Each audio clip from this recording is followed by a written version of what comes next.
I guess brothers, particularly being Italian brothers, we haven't always seen eye to eye. It's a very dynamic relationship between three brothers with three big egos. And I think we all very stubborn people. And they're very hard-headed, as Italians all are. But I think we've eventually come to resolve all our problems, where we've confronted them over the past years. And we've come out the better for them.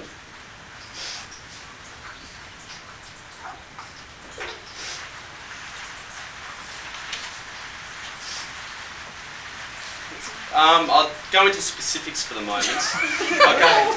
I'll talk about Mike before I get on to Angelo. Michael, I'm not going to mince words. Michael can be a bit of a bastard sometimes. Thanks, sir.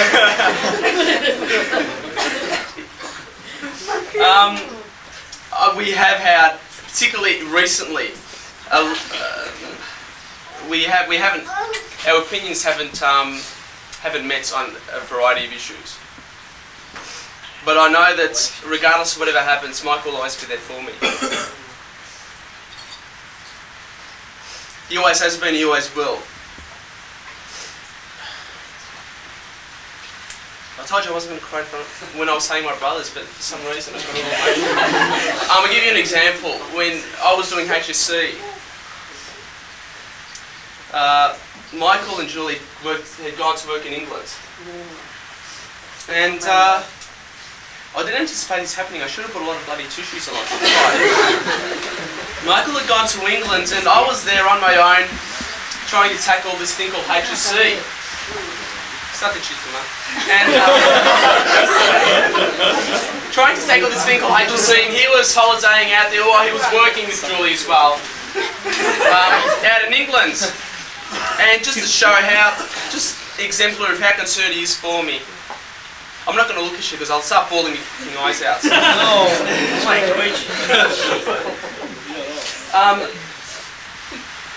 Just exemplary of how concerned he is for me and like how he holds my well-being in the utmost. He called me up very frequently. It must have been at least fortnightly. And from England, and he'd sort of always tell me, like if I wasn't doing too well, go and see your teachers. Go and see the bastard of a physics teacher you've got. You know, that's what they're there for. You know, go and see them, go and ask them the questions.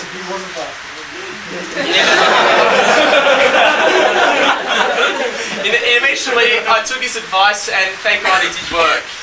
So again, that's just a reflection of how concerned he's always been for me. So I really do thank you, Mike. I really do appreciate all you've done in the past. Angelo can also be a bit of a pain in the ass sometimes.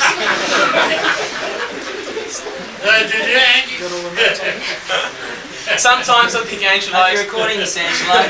Sometimes he does things, and all I can think is, you fucking lost the plots, mate. You've just lost the plots. He can be very.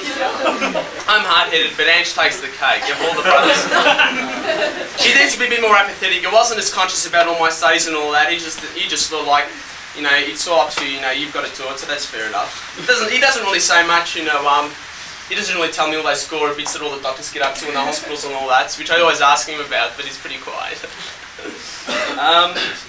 But I guess now, probably more than ever, we're probably getting on. We're getting on better than we ever have. We are relating on a higher plane, or almost anyway. But I thank you for that, Angelo. I thank you. And hopefully we can have some more quarrels in the future. Okay, I'm not going to get emotional because I've got this discussion of 21st, discussion of becoming 21. What it means for us.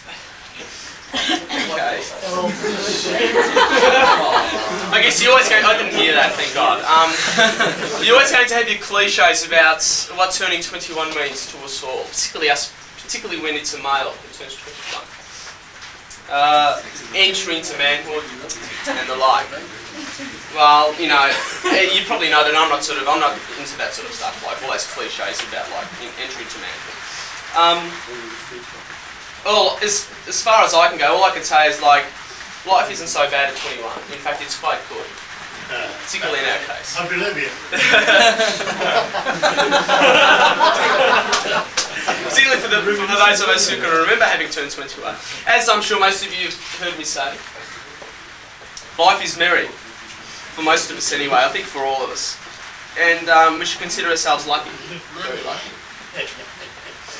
This is the age to be ideal and to want to change the world before we go out and get corrupted by it. We should at this stage be holding on passionately to our beliefs, values and ideals. And don't ever forget that they've developed at this age. Apart from this, I personally would like more of us not to take things for granted as we do. Recognise that there are many people out there who are a lot worse off than what we are, both in Australia and around the world. Only then, when we start to consider ourselves interdependent with everyone else on this earth, will the world be a better place. It's important, certainly, to want to improve our own well-being. But I think it's especially important for us to want to improve that of others. Furthermore, we should be trying to transcend the self and reach a higher plane. I'll get a couple of laughs out of this. In the eminent words of the great British philosopher Bertrand Russell,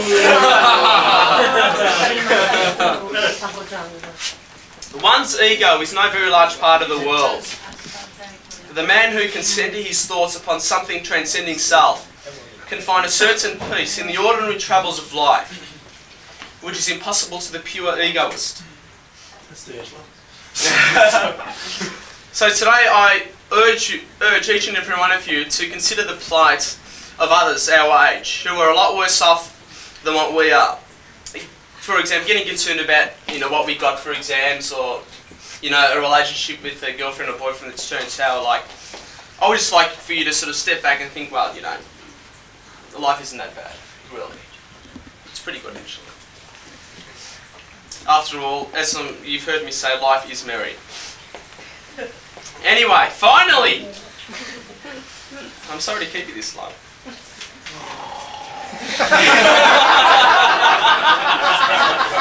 Was that a subtle hint I heard? Okay. When I look around this room,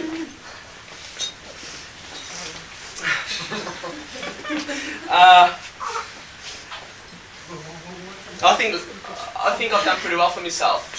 I think I have. In part, we can assess someone's personality by the friends they have. On that basis, I must be a pretty good kind of guy. Start the jig, man. That's fair. Because not only are you a diverse group, but you're also a fantastic bunch of people. I value each friendship I have developed with you all. Don't underestimate the effect that you've had on me. You've each contributed in part to the person I am today. Yes, Prince, I would say. I thank you all.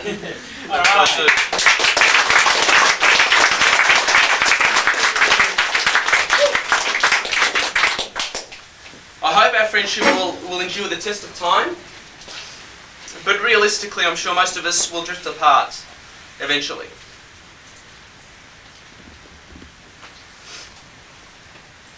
That being the case, I know that I will remember the role that each of you have played in my life. Likewise, I hope that you will reserve a place for me somewhere. But then again, it's probably hard to forget a weird and bizarre guy called Sam Ferraro that you once knew.